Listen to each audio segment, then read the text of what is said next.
என் மீறுதலை மன்னிங்க, என் பாவங்களை மன்னிங்க, என் குறைகளை மன்னிங்க, உன் குற்றங்களை மன்னிங்க. இயேசு ரத்தம் ஜெயம்.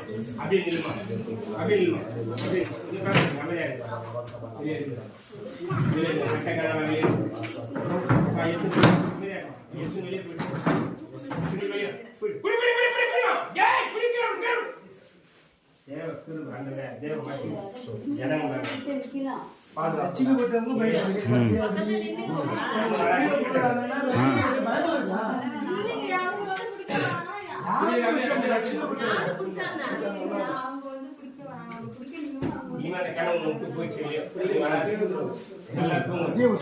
பயப்படாத.